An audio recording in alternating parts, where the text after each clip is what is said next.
Hola, ¿qué tal? Buenas tardes, gracias por sintonizar Huerto de Libros, gracias por visitar el canal y pues como pueden ver en pantalla, estamos ya Pedro y yo listos para iniciar esta charla con una persona, con un escritor, con un editor, con un booktuber, youtuber, con un mentor en la literatura que tanto Pedro como yo tenemos ya varios años siguiendo su contenido en su canal. Se trata de Javier Miró. Javier, ¿cómo estás? Buenas tardes. Hola, ¿qué tal? ¿Cómo estás? Muy bien, muy bien. Tal como estás, yo hasta estoy inscrito en un par de sus cursos porque la verdad sí valen mucho la pena, son muy útiles para todos los escritores. Y ahorita, pues qué impresión, hablando desde Madrid, yo cuando estaba chiquito veía esto en las películas viejitas y decía, ah, Madrid, ahora nos toca. Algún momento en el futuro.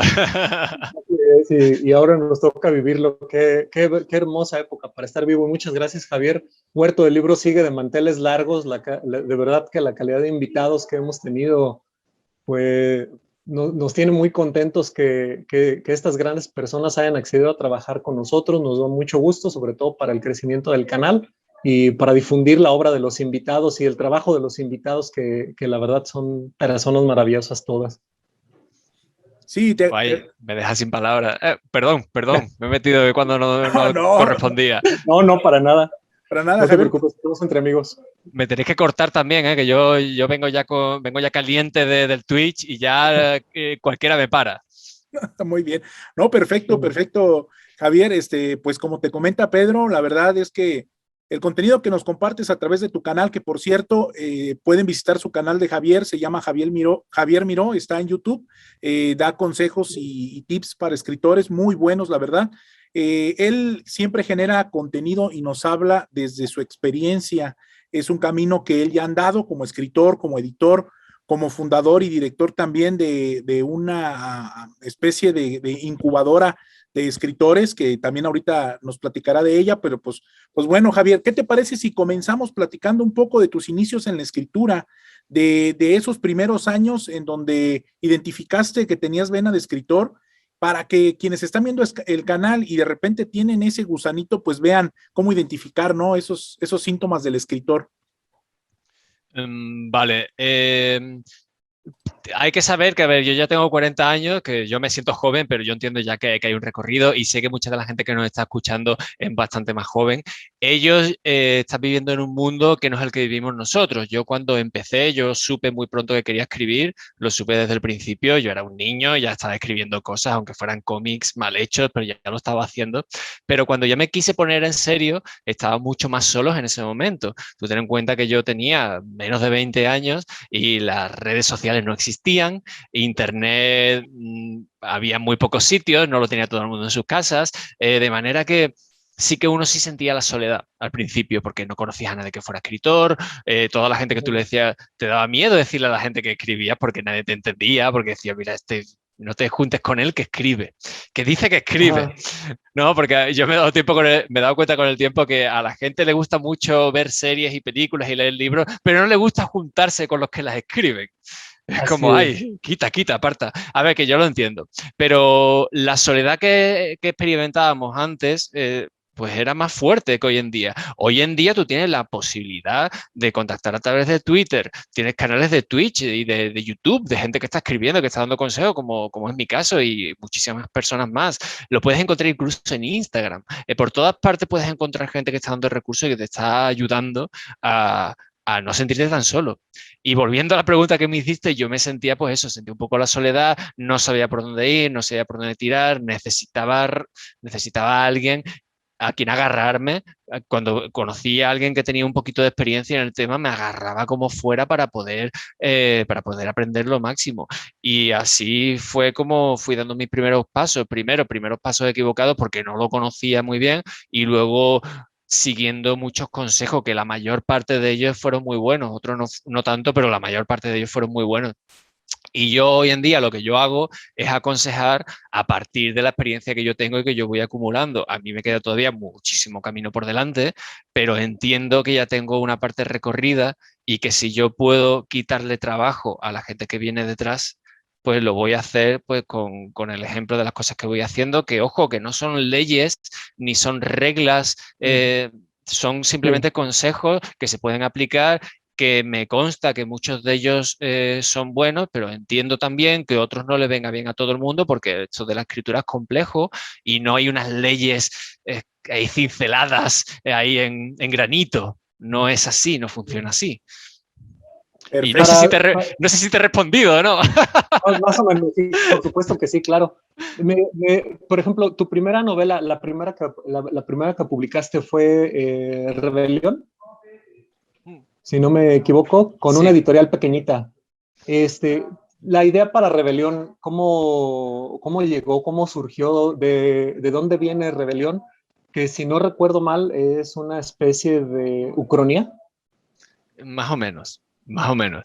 A ver, la idea de Rebelión es curioso porque yo venía trabajando, yo estaba viviendo en Sevilla hasta que yo ya llegó un momento en que dejé de vivir ahí porque, bueno, es mi ciudad de nacimiento y me gusta mucho, pero yo quería otra cosa y yo me fui a vivir a Madrid.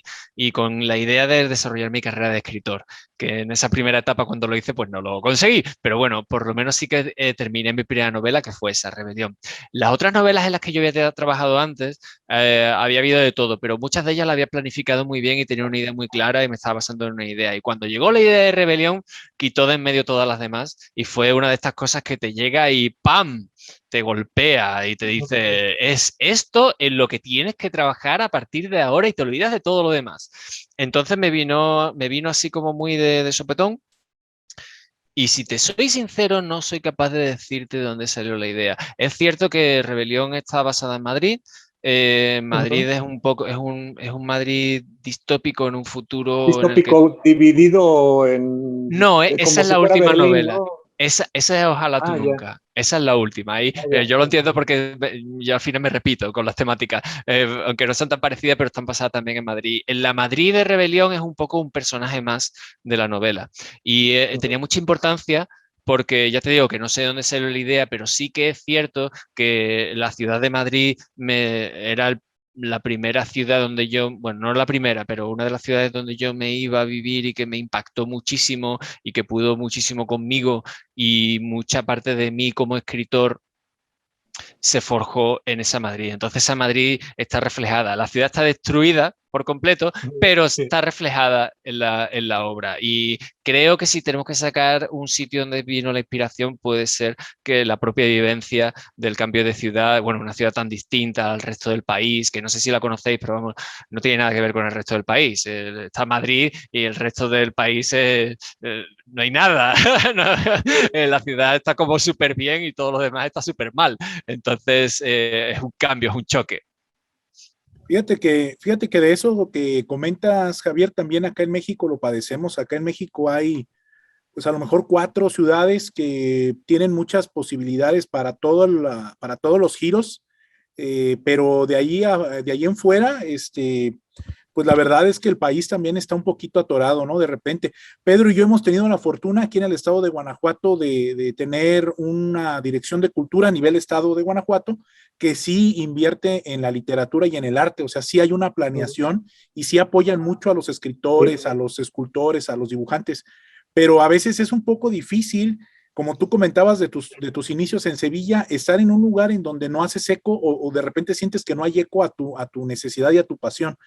Y ahora, como comentas en las redes sociales, pues afortunadamente canales como el tuyo orientan a los jóvenes que tienen esa espinita, ¿no? Por lo menos les dicen por dónde se pueden ir y pues eso es muy plausible, Javier.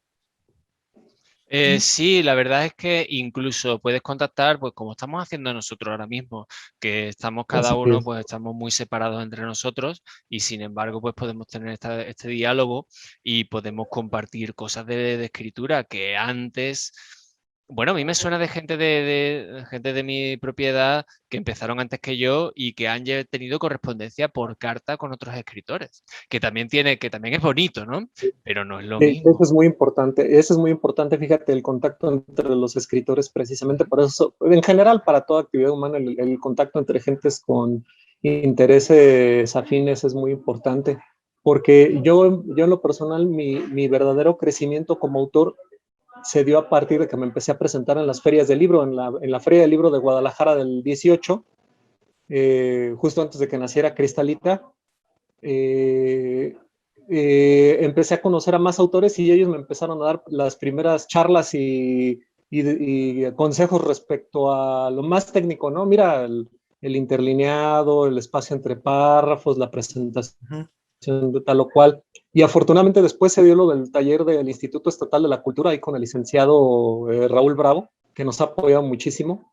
El taller con Genei Beltrán, un autor mexicano que es nuestro maestro aquí en nuestro país. Ya vamos a tener otro maestro próximamente, pero el primero con el primer autor profesional, pues, con el que tuvimos contacto así como tal fue, o que nos tallereara, que se quedara, ¿no?, con nosotros a delinear nuestro trabajo, pues fue con Jaime Beltrán, bueno, no sé, en mi caso particular.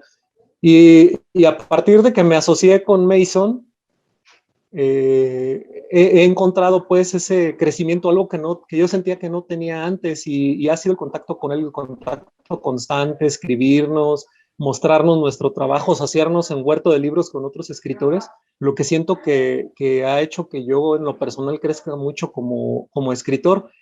Y precisamente la idea de contactarte surge a raíz de este esfuerzo que estamos haciendo en nuestro canal y en nuestra editorial, porque, ay, ahora hay que hablarle a fulano, ahora hay que hablarle a perengano. Oye, ¿has sabido hablar de Javier Miró? Ah, sí, cómo no, yo estoy suscrito a su canal de YouTube. Ah, pues yo lo sigo en Twitter, vamos a hablar con él, porque pues de seguro tiene muchos consejos que darnos y tenemos mucho que aprender de él, ¿no? Entonces todo esto se ha ido dando precisamente por esa necesidad que tenemos de compartir experiencias y creo que de ahí es de donde vienen las ideas, ¿no?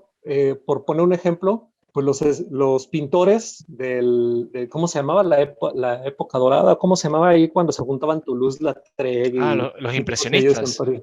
Sí, en la época de París, en la Belle Époque, que se juntaban y empezaban a intercambiar sus ideas de pintura y se juntaban con Pablo Picasso y etcétera, etcétera, etcétera, ¿no? Entonces, ándale, ya la regué ahí junto a Toulouse-Lautrec con Pablo Picasso, pero bueno, ya después que No me pasa critican por nada. ignorante y por burro. Entonces, pero sí que ese círculos llegan pintores, escritores, cineastas después, a principios del siglo pasado y así. Y eso crea muchas ideas que van abonando en todos los artes, ¿no? En todas las áreas de creación humana. Y por eso, vaya, todo este choro para decirte que por eso quisimos contactarte, porque nos pareció importante tener, como también nos dedicamos a esto, teníamos la idea de contactarte para la cuestión de los consejos. Eso lo dejamos ahorita un poquito más para adelante, porque queremos seguir hablando de tu obra, queremos seguir hablando de tus experiencias como escritor y de la armadura de luz, y precisamente de Ojalá tú nunca, que es una novela súper interesante, esa con la que me estaba confundiendo ahorita. Oye, Entonces, Javier, ahorita que comenta, por cierto, Pedro, el título de la armadura de luz, ¿cómo das ese paso de tu editorial y de tu primera publicación a crear una novela más vasta y publicarla bajo un sello tan imponente como tan es importante Minotauro? como Minotauro, así es, justamente, gracias. Bueno, era un poco el sueño de todas las personas que estamos publicando o que estamos escribiendo fantasía, ciencia ficción y todo eso, era dar el salto a Minotauro. Bueno, está la otra también, que es la de Penguin, ¿no? Que son los dos grupos más importantes que hay en español. En Y España es era, Nova Sci-Fi. sí, sí, esa Nova pertenece a Penguin y también suma de letras y tal. Bueno, tiene como muchos sellos, ¿no? Y en ese caso ahí Planeta tiene Minotauro y Timon Más, aunque Timon Más ya está especializado en otra cosa, pero bueno, Minotauro, vamos a centrarnos en Minotauro. Minotauro, sí. Era uno de los grandes objetivos que yo tuve. Y yo tuve la posibilidad de poder contactar directamente con el que entonces era el editor de Minotauro. Tuve esa posibilidad y fue un golpe de suerte, la verdad. A ver, había trabajado una propuesta, yo no me presenté sin nada en las manos. Me había trabajado una propuesta, me había puesto a escribir una obra. Yo la obra la escribí, bueno, iluso de mí, porque yo no sabía en ese momento que iba a ser tan difícil. Luego tuve la suerte y la posibilidad de poder conseguirlo, pero iluso de mí, yo me puse a escribir una obra pensando en Minotauro. Ok. y pensando en las características que estaban buscando. Después la variamos dependiendo de lo que ellos nos dijeron y tal, y trabajé con ellos. Pero yo me puse a trabajar pensando en ellos, que iluso de mí, que es una cosa que no se debe hacer, por lo menos en ese estado, pero bueno, al final salió bien. La cuestión es que yo ya tenía trabajada la obra, tenía trabajado sobre todo una presentación para la obra, tanto de mí mismo, del proyecto que yo tenía y del proyecto que tenía con la novela. Entonces tuve la posibilidad de hablar directamente con el que entonces era el editor, ya no lo es, ahora la editora es Vicky Hidalgo, con quien también trabajé, ella fue la correctora de la armadura. Y tuve esa posibilidad, fue un golpe de suerte, la verdad, es increíble. Pero tuve la posibilidad de hablar con esta persona, le hablé del proyecto y le pareció muy bien. También tuve suerte porque a ellos les cuadraba en ese momento, estaban buscando un autor que escribiera directamente en español, porque creo que, bueno, los grandes grupos saben, ellos sabrán cuáles son las cuentas que hacen, qué porcentaje tienen que dedicar a autores. También creo que me suena que estaban buscando también un porcentaje de autores que no fueran tan conocidos. En fin, cuadraba demasiado bien. Tuve demasiada suerte, tuve muchísima suerte. Después la obra no funcionó tan bien porque en un grupo tan grande es una publicación más entre una marea de muchísimos títulos que saca esta editorial que es gigantesca, saca a la vez, y ellos dedican más esfuerzo pues en otros sitios donde saben que van a sacar más dinero. Y luego no funcionó tan bien, pues bueno, se dio una serie de características. También fue una apuesta personal del editor. Y el tipo de obra que era la armadura de la luz, yo lo digo siempre, era una fantasía muy, ¿cómo lo puedo decir? Muy luminosa. Yo la llamo luminosa. Y es una fantasía donde hay un personaje que tiene muchas ganas de vivir, es una fantasía que tiene muchas ganas de vivir. El personaje principal tiene muchas ganas de vivir, no hay ninguna mala intención, es todo como muy de magia blanca. Hay cosas malas, hay cosas, bueno, personajes más tenebrosos, pero es una novela muy de iniciación, muy de guante blanco, por decirlo de alguna manera. Y precisamente en el momento en el que salió la armadura de la luz, lo que estaba pidiendo el público de fantasía o del tipo de fantasía que yo estaba escribiendo era más una fantasía más oscura, más tétrica, con personajes más atormentados, con sistemas de Como, magia mucho más forjados. como Juego de eh, Tronos. Bueno, algo Canción de más, Hielo y Fuego. algo más como así como Canción de Hielo y Fuego, algo más estilo como la obra de Brandon Sanderson o algo Ujú, más sí, parecido a Joe Abercrombie, algo sí. así. El público estaba exigiendo, también están las obras de Malaz y también están los libros de Erickson, los de The Witcher, los de la serie The Ah, sí. Witcher. Sí, sí, cómo no. Entonces ese era el tipo de fantasía. Yo estaba escribiendo fantasía épica, fantasía más medieval, que en realidad no es medieval, pero bueno, y yo estaba proponiendo una cosa más luminosa, por decirlo de alguna manera, y el público estaba pidiendo una cosa pues más Oscura. tenebrosa. Sí. Oye, Entonces ahí tuvimos ese problema ahí y no terminó de funcionar así, pero aún así yo me siento muy contento con ello y si escribo algún día la segunda parte la voy a hacer más luminosa todavía, porque es lo que quiero. Esto ya es una forma, esto ya es una Que seas leal a reivindicación. ti, eso es lo importante. Eso es muy Totalmente. importante, ser leal a ti mismo. O sea, entiendo las necesidades del mercado, pero eso es algo muy importante, ser leal a ti mismo. algo que siempre he podido ver en tu canal y en tu persona, Javier, es esa transparencia que tienes al comunicarte y al decir las cosas de una forma honesta. Eso ayuda mucho porque nos evita a nosotros a veces hacernos falacias de lo que un autor ya publicado puede decirnos o no acerca del trayecto para publicar. Estas enseñanzas que nos acabas de platicar, que te dejó Minotauro y la armadura de luz, ¿cómo te influyeron o esta experiencia, cómo te influyó para escribir tu novela recién publicada y qué aspectos tomaste en cuenta para mantener y qué otros tantos consideraste cambiar en tu pluma, Javier? Bueno, lo cierto es que Ojalá tú nunca, en realidad la terminé, es una novela que terminé antes que La armadura de la luz. O Ah, ok. sea, cronológicamente, Ojalá tú nunca es la segunda, cronológicamente. Lo que pasa es que muchas de las versiones, vamos a decirlo así, muchas de las versiones de Ojalá tú nunca fueron anteriores a La armadura de la luz. terminé la armadura de luz y después seguí escribiendo Ojalá tú nunca nuevas versiones. Y entonces sí, en ese orden sí ya sería la tercera. Pero Ojalá tú nunca, el germen ya estaba ahí y la novela ya estaba ahí casi escrita. En varias de sus versiones habían sido ya escritas. Pero aún así, después lo que yo saqué de lo que yo aprendí en Minotauro fue increíble. Una de las grandes ventajas que tiene trabajar con una editorial tan grande es que trabajas también con unos profesionales muy buenos. Y el nivel de exigencia que te ponen en Minotauro te curte y te hace mejorar. Te hace mejorar. Y yo he aprendido muchísimo, tanto a la hora de escribir, a la hora de plantear la novela, incluso después a la hora de revisarla. Ten en cuenta que yo, una de las cosas a las que me dedico es a corregir libros, a revisar libros y a hablar sobre libros. Eso es parte de mi trabajo, que es lo que hacemos con Autorquía, hacemos informes de lectura, hacemos correcciones. A mí, incluso el haber publicado con Minotauro me ayudó incluso para eso, para esa parte, para la parte de la revisión y de la reescritura y de la corrección y todo eso. O sea, aprendes muchísimo, te curte, es como yo pongo el ejemplo de, yo qué sé, de un jugador joven de fútbol o de cualquier equipo, se va a un equipo grande, importante y de repente sube de nivel. Sí. Sube de nivel en todos los aspectos porque está rodeado de gente que está en lo máximo.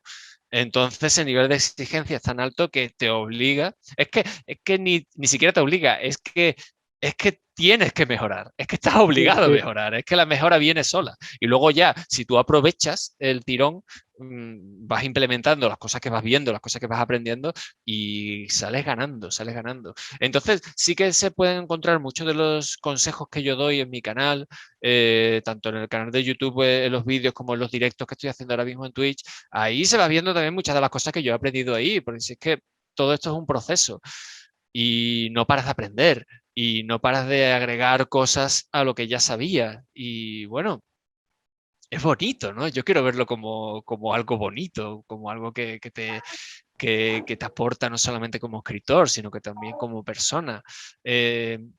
No sé, no sé si esto responde a tu pregunta, pero yo estoy muy contento, muy satisfecho con lo que he aprendido y gracias a ello puedo expresarlo y puedo compartirlo con toda la gente, bueno, ya sea en YouTube o en Twitch. Sí, claro. Y en el aspecto creativo, las ideas ¿qué te aporta tu primera novela, Rebelión, a La Armadura, a Ojalá tú nunca?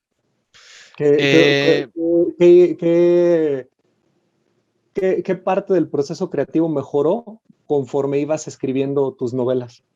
Yo lo que creo, más que a la parte creativa, bueno, sí, se puede considerar como creativo. A la parte de las ideas no, pero lo que uno va ganando, por lo menos en mi caso, y creo que lo comparto con muchos otros escritores, es la eficiencia. Te vas haciendo una persona más eficiente en tu trabajo. Al principio no sabes muy bien cómo es, porque al principio es verdad que te pueden guiar y te pueden dar consejos, pero hasta que tú no encuentras tu propio sistema para ponerte a escribir, no eres realmente eficiente y no das todo lo que podría dar de ti mismo, porque necesitas encontrar ese momento para escribir, no sabes, porque yo te puedo decir, mira, para mí un día perfecto de trabajo es me siento por la mañana y me levanto solamente para comer y después vuelvo a trabajar. Para mí eso es un día perfecto de escritura, perfecto, 12, 15 horas de escritura, me parece muy maravilloso. Eso hay muchos otros escritores que se echan la mano a la cabeza y dicen que eso es imposible, yo no podría. ¿Estoy yo en lo cierto y ellos equivocados? No, no es así. Cada uno, lo que ocurre es que cada uno hemos encontrado nuestro propio sistema. Entonces, de una novela a la siguiente, tu proceso creativo se va haciendo más eficiente porque tú te vas conociendo mejor. Cuando te sientas a escribir tu segunda novela, no te pareces. Te pareces un poco a la persona que se sentó a escribir la primera novela, pero ya es distinto. Tu proceso ha mejorado, ha subido de nivel, por poner otra vez el ejemplo de los juegos de rol y videojuegos. Has subido de nivel, has mejorado y te has conocido un poquito más. Y eso después lo ves con la siguiente novela. Yo me creía que yo iba a tener un sistema muchísimo más fijo y más puro y me creía que iba a encontrar una clave. Y de lo que me he dado cuenta es que la persona va cambiando, la novela también es distinta y la persona que se sienta a escribir la segunda, la tercera, la cuarta novela es distinta que las demás. De manera que necesitas encontrar ese proceso para ese momento, para ese escritor de esa novela de ese momento. Y lo que te valía a lo mejor para la primera novela te valió muchísimo. A mí, por ejemplo, me valía muchísimo ponerme a jugar al Buscaminas. A mí, pues, jugar 10 partidas al Buscaminas era necesario, se convirtió en una obsesión. Yo jugaba muchísimo al Buscaminas porque me ayudaba a meterme. Yo después para escribir el resto de novelas no lo he vuelto a hacer. Yo no he vuelto a hacer eso, no lo he vuelto a necesitar. Y para la primera novela, para Rebelión, era obligatorio. Y ya después no lo he vuelto a hacer. Esto lo que quiere decir es que la persona va cambiando, tus circunstancias son distintas, tu experiencia es distinta y el cuerpo también te pide cosas distintas. De manera que vas ganando esa eficiencia, te vas conociendo, aprendes a escucharte mejor a ti mismo y a saber qué es lo que te va viniendo mejor con cada uno de los casos. Y es eso, el cuerpo va cambiando y las preferencias van cambiando y todo. Entonces yo creo que mi proceso creativo, la mayor mejora ha sido esa, aprender a escucharme y aprender a saber, venga Javier, ¿qué es lo que te apetece para escribir esta novela? Escribir más de corrido, escribir solamente un poquito, pero más veces. ¿Qué es? Porque, por ejemplo, lo que estoy escribiendo ahora, estoy escribiendo 1 hora al día. Y eso para mí era impensable. 2 novelas más y con atrás. 1 hora al día empiezas a estampar, ándale pues, a plasmar lo que quieres en lo que estás escribiendo actualmente. Sí, porque es que la novela se presta a ello. Esto no es casualidad, esto no es que de repente yo diga, no, ahora esta novela la voy a escribir así. Es que la novela también se presta a ello, porque estoy escribiendo una novela donde los capítulos son muy cortos y son muy flashes. Es como, cada capítulo es como... Entonces tiene muchos capítulos, pero son como muy... Y el cuerpo me pide escribir cada flash 1 al día o 2 al día. A mí, desde luego, mi preferencia es escribir muchas horas, es lo que me pide el cuerpo. Pero en este caso, escribo 2 y lo máximo que he escrito han sido como 4 en un día y ya está. Y el cuerpo me dice, ya está, no más. Javier, en esto que comentas de volverse más eficiente, pues sí, la verdad, sí, el ejemplo que pones se entiende muy bien. Un jugador que se mete a un campamento de un equipo más fogueado, pues tiene que subir de nivel. ¿Tú recomendarías para los escritores que aspiran a ser novelistas y que les está costando trabajo arrancar o desarrollar arcos, recomendarías que practiquen con relatos? Y de ser así, ¿qué tips podrías darles para empezar a foguearse también en soltar la tinta, Javier? Sí, los relatos tienen una ventaja muy grande y es que se acaban pronto. Entonces, uno de los primeros problemas con los que nos encontramos los escritores es que no sabemos si somos capaces de terminar una historia, sobre todo cuando nos ponemos con una novela y sobre todo porque a muchos de nosotros nos ocurre que queremos empezar ya con la novela de 500, de 600 páginas, que es un error. O sea, somos capaces de hacerlo, pero queremos demostrarnos que somos capaces y queremos tener ahí, porque claro, vemos que entramos en una librería y vemos que los libros que más se venden son unos libros así de gordos, pues claro, cuanto más gordo, más escritor soy. Y eso es un problema de apreciación que tenemos los escritores, sobre todo al principio. Sí. Entonces, nos metemos, se nos mete en la cabeza que tenemos que terminar obras muy largas, historias muy largas, porque si no, no somos escritores. Esto no funciona por tamaño, esto funciona por historias. Tenemos que ser capaces de terminar las historias. Y una forma de demostrarnos a nosotros mismos que podemos terminar las historias es empezar con los relatos. Mira, en Latinoamérica hay una tradición de relatos cortos increíble, que no hay en España. Y yo muchas veces lo echo de menos. Lo echo de menos. Porque aquí en España hay mucha gente que se lanza a escribir relatos sin haberlos leído. Y yo creo que en Latinoamérica hay muchísima más tradición de relato corto. Y eso lo echo de menos. Me gustaría que la gente leyera más relato corto. Aquí en España no se presta tanto a leer relato corto. Y yo creo que vosotros deberíais aprovechar que lo tenéis como en el ambiente. Y Sí. tenéis unos relatistas que son increíbles. Creo que los mejores relatistas en español son todos de Latinoamérica, del último siglo. Bueno, del siglo XX o de los últimos 50 años o así. Entonces yo creo que tenéis que aprovechar el tirón y ir a tope con los relatos. Sobre todo leer muchos relatos y ir a tope con los relatos. Los relatos nos ayudan a terminar historias, a cerrar historias. Y eso no nos desmerece como escritores. Al revés, es al revés. Somos más escritores porque somos capaces de llevar más historias a más gente. Entonces, que se nos quite de la cabeza eso de que el novelón gordo es lo que nos hace escritor gordo. Venga, soy escritor grande porque he escrito una novela grande. Que no es eso. Que no es eso. Tenemos que escribir historias y terminar historias. Entonces es perfecto el consejo de decir, escribe poco y termina lo que empieces. Termina, ve terminando. Que tú mismo vayas viendo que eres capaz de cerrar. Que se cierre la historia, que has podido poner el fin. Fin. ¡Oh! ¡Qué palabra más maravillosa! Cuando no has terminado nunca ninguna historia. Cuando pones el fin. Que puede estar mejor o peor, pero ya vas poniendo fin. Y vas poniendo un fin aquí y otro y otro y otro. Y vas encadenando historias. Y eso te hace escritor. Contar historias. Eso es lo que te hace escritor. No el número de páginas, no lo mucho que pese tu libro. El número de palabras. No. El contar las historias y que la gente pueda compartir las historias contigo, que pueda comentártelas, que les haya dicho algo, que la historia puede estar mejor o peor, pero bueno, que hayas sido capaz de contar algo. Por eso se llaman cuentos, ¿no? Porque cuentas algo. Pues sí, desde luego. Y luego ya me meto un poco más y también cuando alguien quiere escribir algo un poco más largo, pues también la recomendación es empieza escribiendo novela corta, ¿no? Lo que también se conoce como novelets.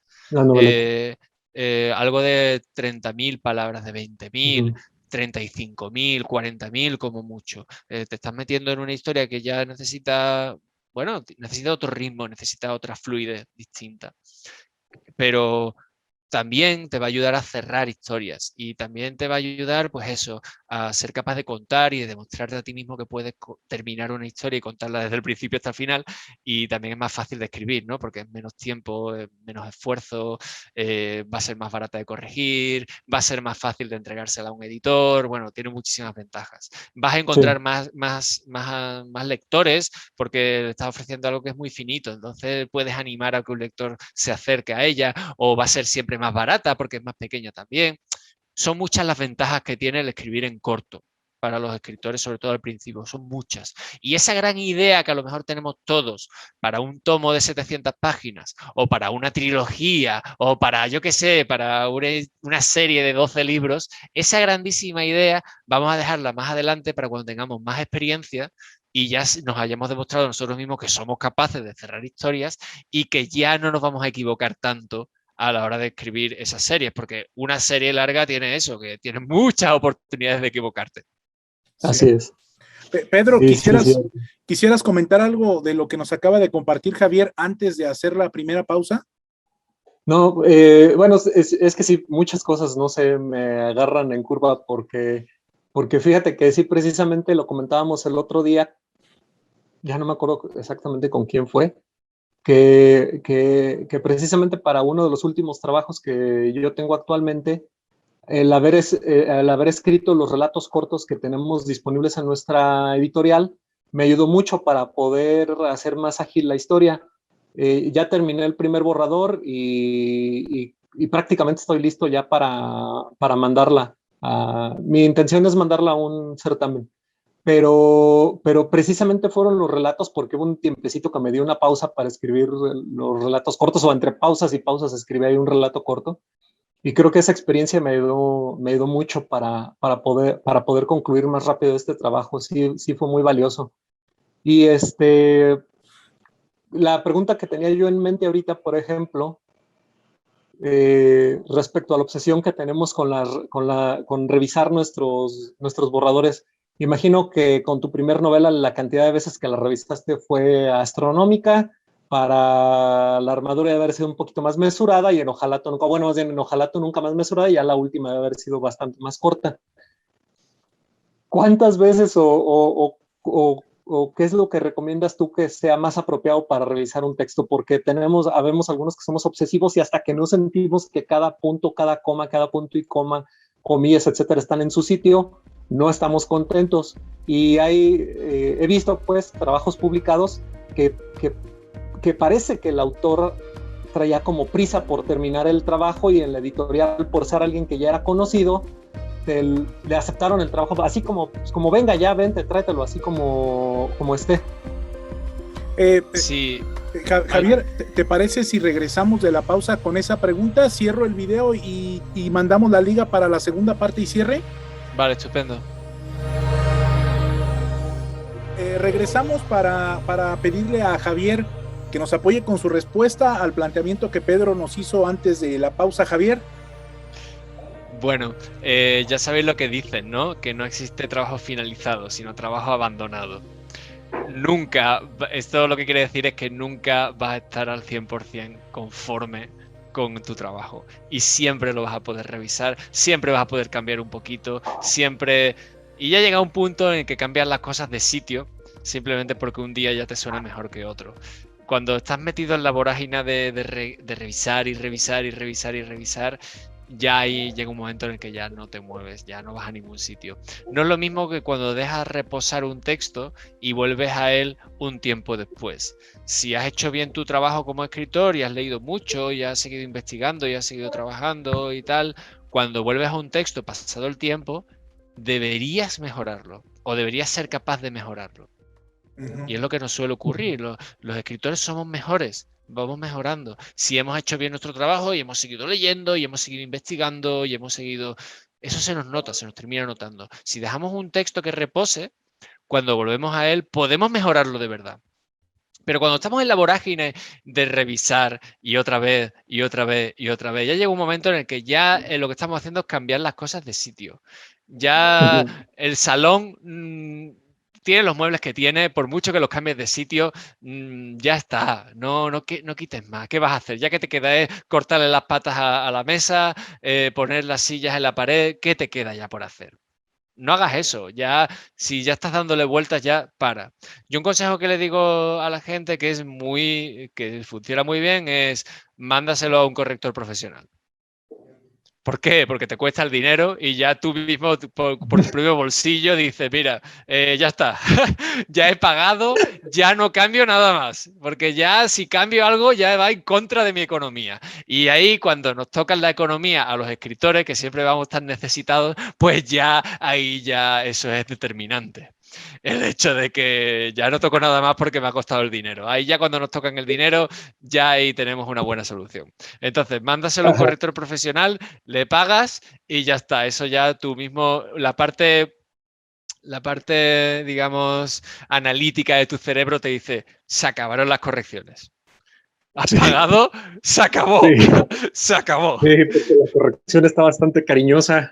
Sí, nadie te la deja barata. Y lo que comentas, Javier, es verdad.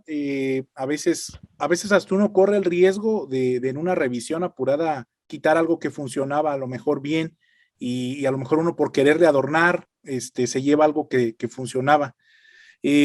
Por cierto, y aprovechando que tocas este tema, ¿qué te motiva a que fundes y dirijas tu opción de corrección editorial?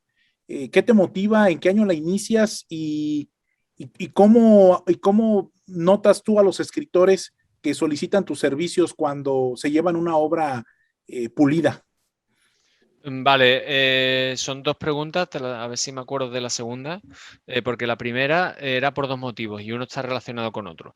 El primer motivo era que yo ya estaba haciendo ese trabajo. Yo fundé una revista online que era Libros Prohibidos, que estaba basada y estaba especializada en literatura independiente. Entonces, muchas de las obras que nos llegaban eran de autores autopublicados. Y en ese momento, cuando estábamos haciendo eso, que ya te digo, sería por el año 2013, ya había explotado, ya había llegado el boom de Amazon y se estaba autopublicando muchísimo, pero no había suficiente información. Tú sabías que podías autopublicar y que era muy sencillo y que podías vender mucho o tenías por lo menos la opción de hacerlo, pero la gente no tenía una guía para hacerlo. Y a nosotros, por ejemplo, nos llegaban obras que ya estaban publicadas, estaban autopublicadas en Amazon y no estaban en condiciones. No, ya no solamente que no estuvieran bien corregidas, sino que es que nadie, no habían pasado no habían pasado por ningún profesional que le dijera, aquí lo estás haciendo mal, esto sobra, aquí te falta esto, cambia esto por esto. No había ese trabajo. De manera que el segundo motivo es que vi que era necesario. Yo lo estaba haciendo el trabajo porque yo estaba recibiendo esas obras, las estaba leyendo y estaba aconsejando de forma gratuita a mucha gente y yo vi con el tiempo, viendo que veía que ahí había una necesidad. y que era un trabajo que no existía y que se ha creado con el boom de la autopublicación. El boom de la autopublicación ha llevado a eso.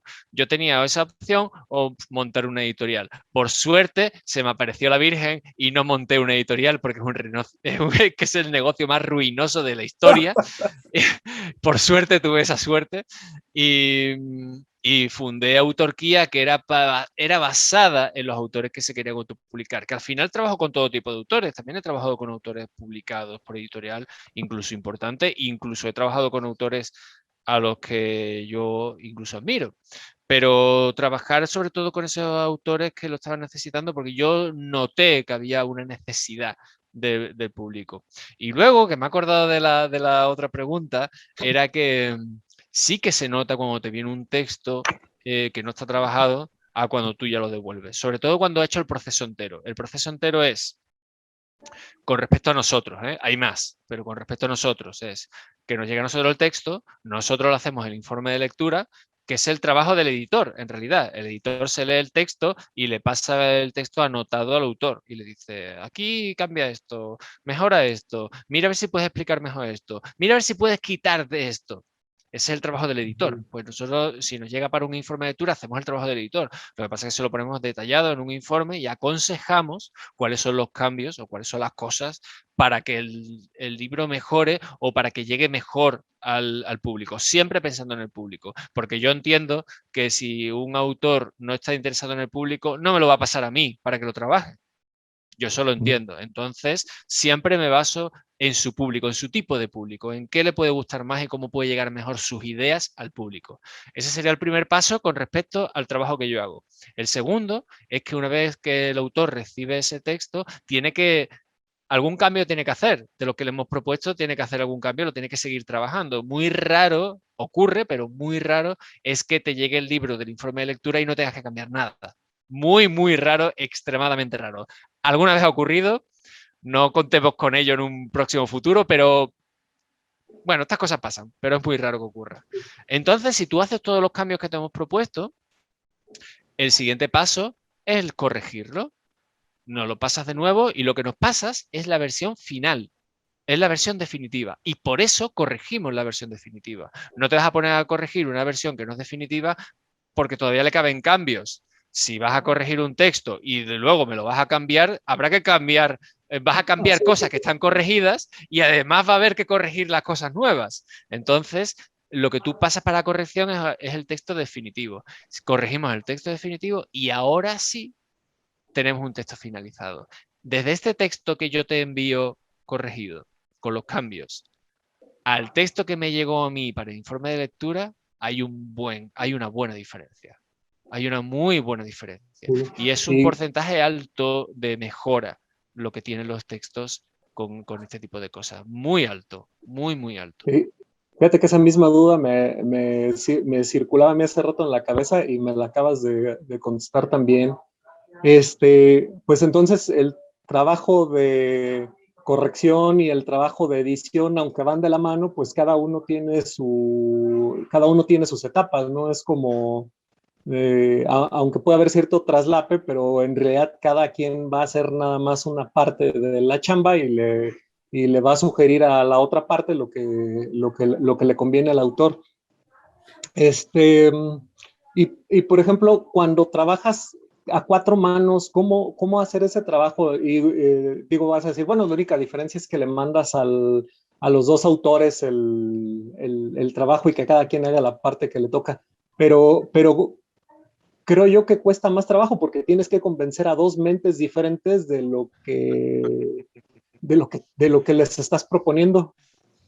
Es más complejo porque tal y como tú dices, son dos personas y entonces ya es una comunicación entre tres. Entonces la comunicación entre tres no es yo suelto y tú recibes, sino que yo suelto, tú recibes, pero esta información rebota a otro sitio y yo recibo de nuevo y ahí ya empiezan los problemas, que al final nos terminamos entendiendo, pero es cierto que necesitas hacer mucho más trabajo para convencer y para explicar. Y al final es una especie de acuerdo entre los tres. porque ya son 3 personas y ya hay que discutir un poco, cada uno lo ve de una forma distinta, no todo el mundo acepta igual las cosas, no está de acuerdo, entonces se llega a un acuerdo, es una conversación entre los 3 para, para llegar a puntos ya que nos interesen. Por eso es una de las cosas que ofrecemos en Autorquía con los informes de lectura, es hacer la asesoría literaria.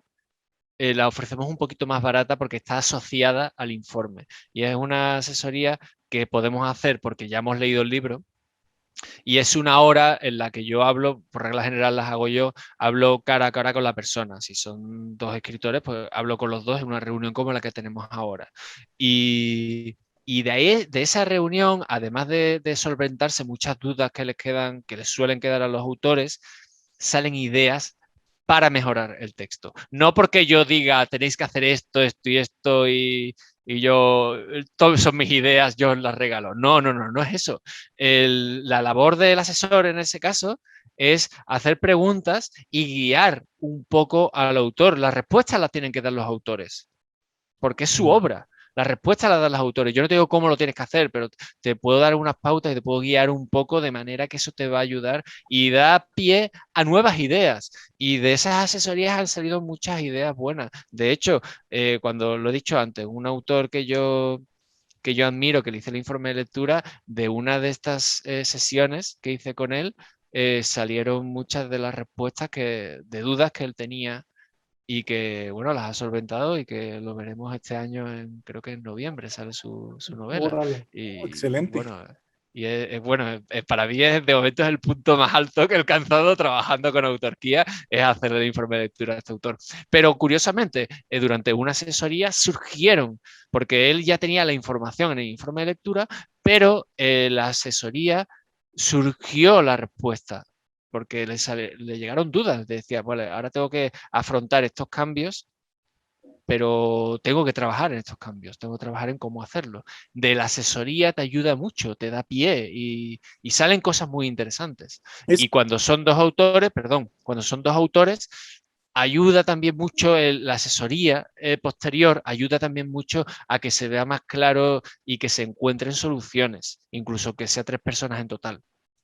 es que pasa lo que se conoce como ceguera de taller, ¿no? Al autor llega el punto donde está tan inmerso en su historia que pues ya no la puede ver con otros ojos, no se puede salir de sí mismo para hacer un análisis. Y nosotros muchas veces se lo sugerimos a los escritores que nos mandan propuestas. Nosotros publicamos en digital, se puede decir que el riesgo capital para nosotros como editorial pequeña pues es menor porque no hay una inversión, la inversión fuerte es la impresión y la distribución de los libros, pero aún así tenemos el filtro, pues, de que tiene que cumplir con, como tú decías, Javier, hace ratito, Un tiene que nivel de ser exigencia. un texto que tenga un nivel, pues, porque se va a pagar por ese texto, o sea, el lector va a pagar por él y tiene que valer esa cantidad, ¿no? Esa moneda. Javier, hace poquito vi un video tuyo que me gustó mucho y no quiero dejar pasar la oportunidad de preguntarte, en donde decías razones por las cuales emprender algo sobre tu arte, ¿no? Algo así era el título. Y ahí tú comentabas en ese video que hay un paradigma a veces que uno tiene, que es que la ficción se llega a vender más que la no ficción y que en realidad la no ficción, hay muchas personas a las que pueden aspirar a escribir algo sobre su expertise. ¿Cómo llegas tú a esa conclusión, Javier? ¿Lo has visto en el mercado? ¿Lo vives tú en tu día a día o cómo llegas a esa conclusión? Creo que cuando te metes en el tema editorial parece que es una de las cosas que se saben, ¿no? Esto no es un conocimiento que esté en la calle y que lo sepa todo el mundo, pero una vez que estás metido en el mundo editorial parece que es una de esas cosas que se saben, ¿no? Que los libros de no ficción se venden mejor. Tienen una curva de venta distinta a los libros de ficción. Los libros de ficción suelen tener un boom que coincide con la salida y con la presentación y luego va cayendo y tiene una caída y bueno, por regla general, ¿eh? Luego hay excepciones y hay libros que se venden muy bien toda la vida. Los libros de no ficción van creciendo con el tiempo. Se estabilizan, tienen una venta mucho más estable y van creciendo con el tiempo. Muy Con el poquito, boca a pero boca. no paran, porque es conocimiento. Una novela no es conocimiento, una novela al fin y al cabo es entretenimiento. Y una novela, pues salen muchas y hay mucho y al final tú te lo lees por el mero gusto de leer. Pero un libro de no ficción te está enseñando algo.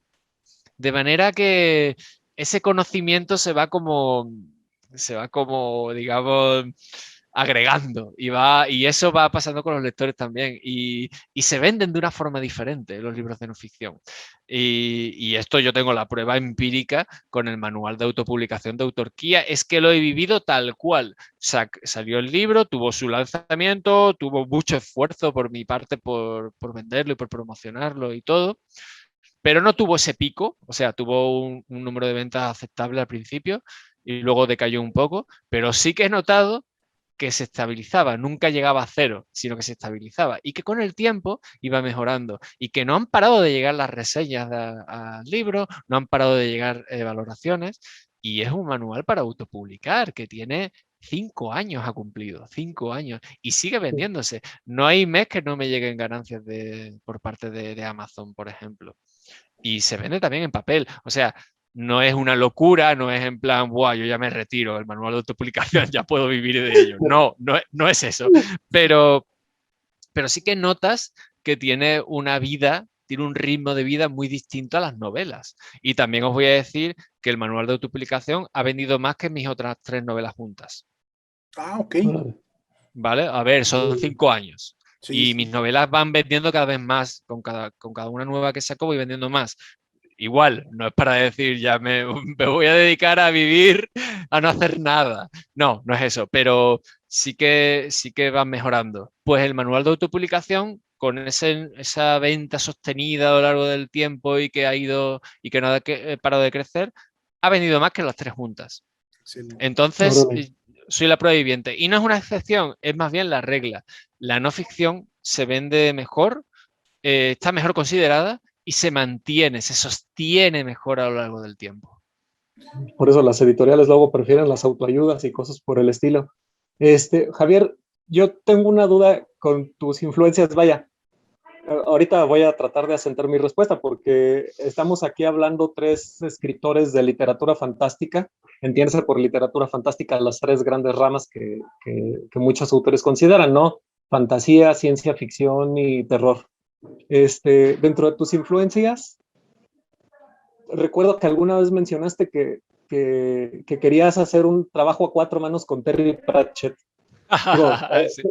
se me ocurren por lo menos dos razones por las cuales eso ya no va a ser posible, al menos no Lo en tengo, al menos no en este plano. está Pero complicado, está complicado. sí, sí haces, digo, y la admiración que sientes por Terry Pratchett es comprensible porque probablemente estamos hablando de la figura más influyente en el entorno de la literatura fantástica, o bueno, si no la más influyente, una de las 3, 4 más influyentes.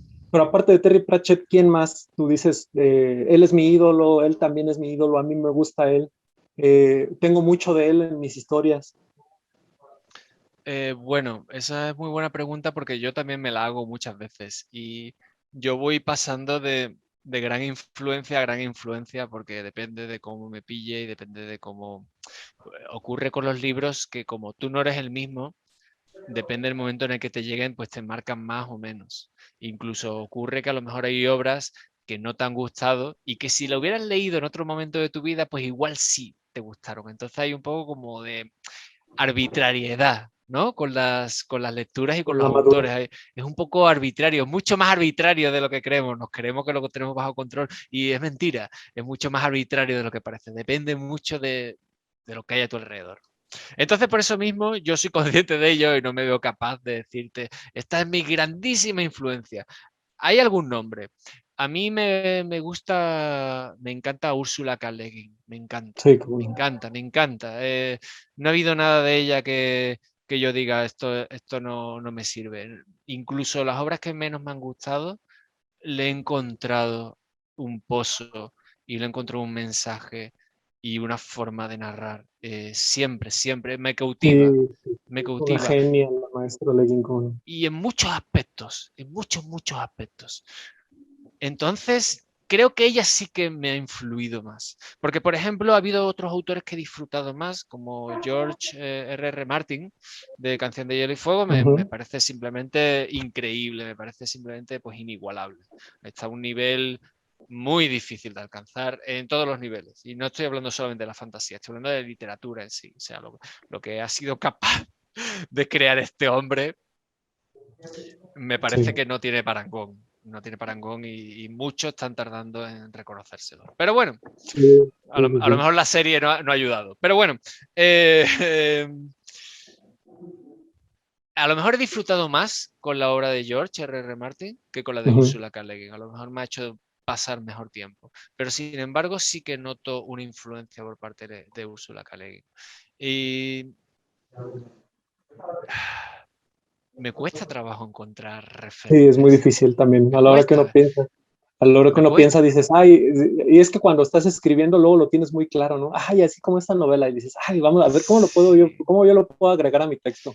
Pero ya a la sí, hora que te lo piensas, pues, ay, ¿de quién había hecho esto? Ay, ay, ay, esta quién desaparecía. sí, Sí, sí, sí, sí, sí, sí, es comprensible. es cierto. Y con Terry Pratchett también noto que he aprendido de él, noto que ha habido ahí un pozo que me ha marcado de alguna manera. Ay, pero es muy difícil. Lo tengo muy claro con Úrsula K. Le Guin, Ay, pero con lo los demás juegos de me rol, cuesta. hace rato mencionaste los juegos de rol. ¿Cómo se llama el papá de Calabozos y Dragones? Este señor Ah, ¿cómo era este hombre? Por Dios. Gainax, Geiger, chirria, no me Ay, no puedo me acordar, acuerdo, no me acuerdo, pero no me también, ¿no? acuerdo. Otra persona a la que la fantasía le debe mucho, pues casi todos los sistemas de magia que conocemos están basados en calabozos y dragones de alguna manera. En lo personal, yo sí identifico mucho como mi gran influencia a Isaac Asimov, por lo menos en mis primeras dos novelas. Mi personaje está basado mucho en Lucky Star bueno, no recuerdo el nombre de la saga, pero pues es las lunas de Júpiter, etcétera. O sea, ¿Fundación? ¿Fundación es No es o... fundación, no es fundación, digo, fundación también me encanta, fundación también me encanta y me parece, junto con Dune de Frank Herbert, al menos desde mi punto de vista, las dos sagas de ciencia ficción cumbres en la literatura, ¿no? Es muy difícil que alguien alcance, no solo por la forma en la que están establecidas, sino por los temas que trata, que son temas que son vigentes hasta nuestros días, que señalan problemas que tenemos hasta el momento actual y que son un retrato no solo de la población bueno, de la sociedad en el momento en el que las escribieron, sino que hasta parece que predijeron cómo íbamos A a terminar. comportarnos. Así es, que tienen ese alcance, ¿no? O sea, son tan vigentes en estos días. Por ejemplo, en el caso de Dune, que trata un problema tan complicado como el del Mesías y las guerras santas, ¿no? Ah, Yo tendría una pregunta también que no me quisiera quedar. Javier, no sé si nos puedas orientar. Fíjate que he notado un común denominador, también me imagino que Pedro lo ha notado en las pláticas que hemos tenido con editores, escritores, booktubers, y es que siempre sale a relucir algún tema de series de televisión, de películas, ay, se vuelven referencias literarias porque pues muchas vienen de los libros. En este boom que están teniendo ahorita las plataformas para producir series y televisión, ¿cómo queda el escritor parado ante este nuevo escenario? Cada vez las adaptaciones que se hacen de la literatura son mayores y se vuelve una excelente vitrina para dar a conocer nuevos nombres de autores pues que emergen y que de repente se hacen de un nombre al ser llevados a la pantalla chica, al streaming. Tú como escritor, ¿cómo ves esa mancuerna, ese vínculo? ¿Cómo lo puede aprovechar un escritor? Claro que está de por medio el guionista, ¿no? Que obviamente pues el guionista es el enlace final, pero desde nuestra trinchera como escritores o editores, ¿cómo podemos plantearnos o pararnos ante esta nueva propuesta, Javier? Bueno, es difícil porque tal y como tú has dicho, está el guionista está por medio. Y ocurre que, por ejemplo, cuando se van a hacer versiones de obras de tanto de fantasía, de ciencia ficción o de terror, está como muy separado. Lo- la temática puntera, lo que se está escribiendo y se está leyendo hoy en día en fantasía, en ciencia ficción y en terror, está como 10 o 12 años por delante de las series. ahora mismo lo que se está sacando en series está atrasado, está atrasadísimo. Eso yo hacía muchos años que yo ya lo he leído. Las cosas que están saliendo ahora en series, lo que está consumiendo el gran público. El mainstream está consumiendo una cosa que le sacamos muchísima ventaja. Y ahora nosotros, si somos aficionados a este tipo de obras, sabemos qué tipo de obra va a consumir el público dentro de 10 años. Lo sabemos porque lo estamos viendo ahora, lo estamos leyendo. De manera que estamos como separados de la creación en series. Y ahí tenemos un problema porque no hace falta ser demasiado inteligente para darse cuenta que debemos enfocarnos en crear contenido para las televisiones. Por lo menos hoy en día es lo que más fuerte está pegando. Y de hecho se está comiendo al cine. El cine está prácticamente cao. Es que está prácticamente cao. Que no se quiere reconocer porque hay una industria multimillonaria detrás. Ok, pero está cao. Sí, las plataformas de streaming producen series ya de manera como producción en serie, ¿no? Sí, Con producción en masa, pues. Hollywood está sacando series. Hollywood es lo que hace son series y produce series. El cine está cao. O sea, yo no quiero matarlo, no quiero decir, no, venga, aquí ha venido Javier Miró a decir que el cine ha muerto. No es eso. No es eso, no lo creo, no creo que sea así. Pero está cao, es un combate que tiene ahora mismo perdido. Ahora mismo lo tiene perdido. En el futuro ya lo veremos, pero ahora mismo lo tiene perdido. Nosotros como escritores deberíamos estar más pendientes de eso. Pero es verdad, es lo que habéis comentado. Hay una separación, están los guionistas de promedio y nosotros estamos como, vivimos en el futuro para ellos, temáticamente hablando, vivimos en el futuro y no sabemos conectar con eso que se está produciendo ahora. Y eso es un error nuestro y una técnica o un consejo muy, muy bueno para los creadores de hoy en día sería meteros aquí, escribir directamente series. Y es triste, pero bueno, también es literatura. Tú estás escribiendo, sigues siendo igual de creador. Y lo mismo digo con los videojuegos. Los videojuegos también tienen sobre la lona a las películas. Las películas, tú pones en un ring de boxeo. A los videojuegos con las películas también está sobre la lona las películas. Lo que platicábamos con Javier Rodríguez, mira, puros Javieres aquí. Lo que platicábamos el otro día con Javier Rodríguez, ¿no? Es que hay videojuegos que le sacan la vuelta, la historia le saca la vuelta a muchísimas películas. Y él mencionó The Last of Us, uno de los mejores juegos que han existido, la primera parte y su secuela. El argumento es de lo mejor que se ha sacado, ¿no? Y en cuanto a lo de aventuras, pues Nathan Drake y muchos otros, en fin. Y hoy día la industria de los videojuegos factura mucho más dinero que lo que facturan las películas. Sí, pero que no es raro, no es raro. Los gustos del público están ahí ahora mismo. Nosotros como escritores deberíamos a lo mejor no centrarnos tanto en el formato libro, porque estamos como muy metidos en el formato libro, porque no ha habido todavía nada que nos haga cambiar, porque todo esto ha venido como muy de repente. Ha llegado de repente las plataformas de streaming, ha llegado de repente, bueno, los videojuegos llevan con nosotros muchas décadas, pero nos parecía que no se veía venir este fin del cine. El cine es lo que tiene las salas de cine, los centros comerciales no tienen salas para jugar a videojuegos, no tienen salas para ver series, tienen salas para ver películas. O sea, esa caída tan rotunda nos ha venido como muy de repente y nosotros como creadores deberíamos saber hacer el cambio y no tenemos la herramienta. Y hoy en día es afortunado el que es capaz de poder estar escribiendo para videojuegos y el que puede estar escribiendo para series. Yo, de hecho, yo lo estoy intentando, pero es difícil. Es difícil. Y ahí está el futuro ahora mismo para los próximos años. ¿Qué pasa? Que es una cosa que cambia a tantísima velocidad que quién sabe, quién se arriesga a poner todo ahí. ¿Quién se arriesga a eso? Porque a lo mejor dentro de 5 años ya no estamos hablando de series. ¿Quién se arriesga? Es posible. De otro formato que sea también atractivo. O la vuelta de otra cosa. A lo mejor hacer teatro por streaming en Twitch, a lo mejor es lo que más fuerte está pegando dentro de 5 años. ¿Cómo lo sabes tú eso?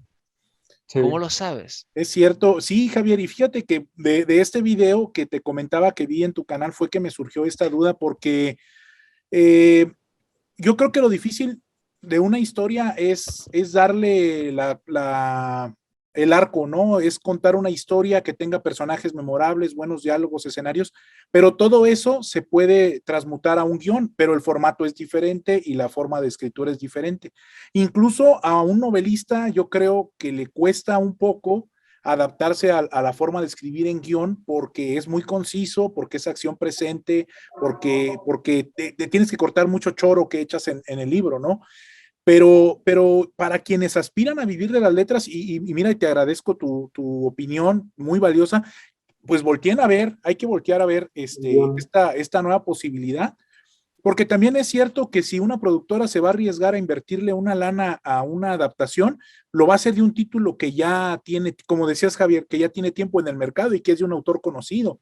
A lo mejor de un autor nuevo, aunque su historia sea buena, pues a lo mejor no ha sembrado el suficiente mercado de lectores como para que se refleje en el consumo en la pantalla, ¿no? Sí, desde luego es difícil de tratar todo esto porque estamos ahora mismo en un momento como muy convulso y Sí. hay mucho cambio y estamos siempre como en arenas movedizas, no sabemos exactamente dónde ponernos, de flor y lava ahora mismo, es como no te pongas ahí que te vas a quemar o esto es lo último, pero ¿hasta qué punto, no? ¿Hasta qué momento? Muy bien. Es complicado esto, ¿eh? No sé exactamente, mira, fíjate una cosa que has comentado antes. El novelista necesita soltar ese chorro, ¿no? Como tú decías, y meter toda esa información, pero también tener en cuenta que los libros que se están vendiendo hoy en día tienen la tendencia a hacerse visuales y a hacerse más cortos, los capítulos a hacerse más cortos, la información más directa, empezar el libro ¡pam! La acción ya empezó. O sea, tú abres el libro y la acción empezó 30 páginas antes de que tú abrieras el libro. ¿En qué momento ha empezado el libro? Esa tendencia la estamos teniendo hoy en día y es un indicativo del mundo en el que estamos y de los gustos de los consumidores hoy en día. Entonces sería tal vez bueno por nuestra parte hacer ese esfuerzo por tratar de convertirnos al máximo, ya que si a lo mejor no tenemos la posibilidad de hacer guiones, hacer libros que sean lo más convertibles posible a un formato, a un formato más audiovisual. Porque el audiovisual, nos guste a nosotros o no, nosotros somos creadores de historia, nos guste o no, el audiovisual siempre va a llegar mejor al público y siempre va a tener mayor aceptación, siempre. Y yo mismo lo veo, lo he visto con mi canal de YouTube, yo me he pasado años escribiendo y metiendo texto en blogs y en un año de YouTube ya llegaba a muchísimas más personas, tenía mucho más contacto con las personas, me sentía escuchado haciendo vídeos. Y mis vídeos del principio, bueno, ahí está el canal, que son una vergüenza, no los he borrado todos y los he quemado, pero no sé por qué. No No los sé borres, por no qué, los pues, son el todo el canal horror. ahí, Son el horror. toda Tengo vídeos de la información 2016, valiosa. tengo vídeos de 2017, son el horror. Pero bueno, me sentía mucho más escuchado y mucho más relevante de alguna manera haciendo esos vídeos que no estaban tan bien todavía que haciendo artículos de blogs que me llevaban horas y horas y horas y horas donde yo volcaba toda mi sabiduría ahí y que al final leían ¿cuántas personas? 500 personas como máximo en meses y meses y meses. Sí, es una, El tema audiovisual, el audiovisual, nos gusta a nosotros o no, y queramos enterarnos o no, siempre le va a ganar la partida a la lectura, siempre, siempre. Que bueno, mira, es así, es que el gran público es así. Y sí. nos guste o no, nos podemos enfadar con ello, podemos criticarlo, podemos hacer lo que queramos, pero esa es la realidad. No, Esa es la para todo hay realidad. gusto, para todos y todos tienen derecho a consumir un contenido de la forma en la que mejor Sí, les plazca, ¿no? sí. Pero ahorita incluso un indicador muy fehaciente es el costo que se ha minorado en las plataformas. O sea, antes una suscripción a HBO acá en México era carísima y el que tenía HBO era el que de la clase alta.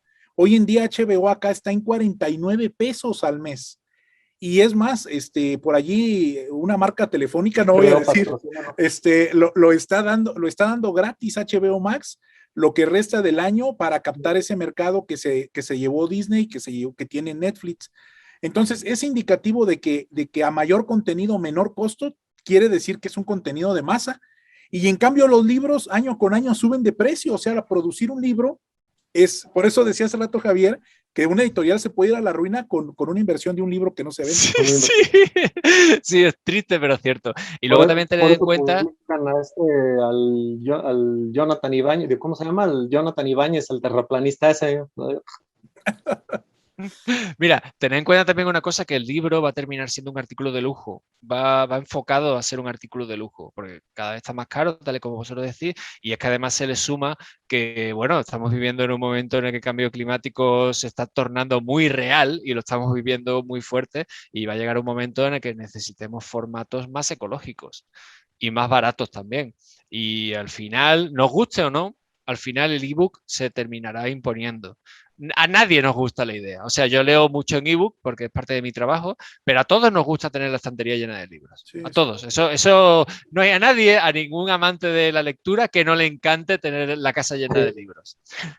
Sí, bueno, pues terminará. Tiene muchas ventajas también. Tiene el ebook, sí, tiene muchas ventajas. No. Sí, yo estoy a muerte con las ventajas, pero entiendo que los libros los libros en papel se convertirán en objetos de lujo. Tú te comprarás un libro al año. Los demás los tendrás todo en ebook. Sí, y aparte con el riesgo de que en algún momento, ya con este escenario que comenta Javier del cambio climático, pues hasta se pueda vetar la cantidad de producción o se pueda controlar la cantidad de producción. Estoy convencido, porque es que ya no solamente no es ecológico por el tema de que necesitas talar árboles, y una de las cosas que vamos a necesitar en los próximos años van a ser muchos árboles, sino que además el libro en físico ocupa espacio y hay que transportarlo, y el transporte ya es una marca de CO2 en el ambiente. Todas estas cosas nos vamos a ir acostumbrando a todo este lenguaje, nos vamos a ir acostumbrando en los próximos años, y no vamos a parar de hablar de ello en los próximos años, porque de verdad que el cambio climático es nuestro problema. Es nuestro problema de verdad, y en los próximos años no vamos a hablar de otra cosa. Pero, por desgracia, pero es verdad que el gasto en CO2 del libro en papel es muy superior que el libro en físico, el libro en digital. Es que el pobre está ahí metidito en su e-reader y no le hace daño a nadie. Y además es más barato. Y bueno, en fin, a mí no es la solución perfecta, no es lo que más me gusta, pero entiendo que este es el futuro que tenemos con el tema del libro. Pues Javier, Pedro, nos quedan 2 minutitos para cerrar. La verdad es que la charla ha sido buenísima con Javier. Sí, qué bárbaro.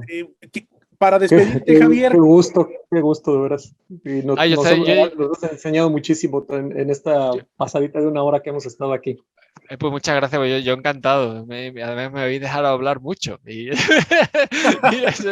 al final pues uno termina gustándole que le dejen hablar. No, Javier, no, pues que no sea la última, si se puede y tu agenda lo permite, en el siguiente mes podemos pactar y seguirle dando largo y tendido, porque es muy enriquecedor. Ojalá y todos los que se han quedado en el video hayan tomado nota y vayan a sus redes sociales de Javier. Javier, ¿en dónde te encuentran a ti y todos tus proyectos?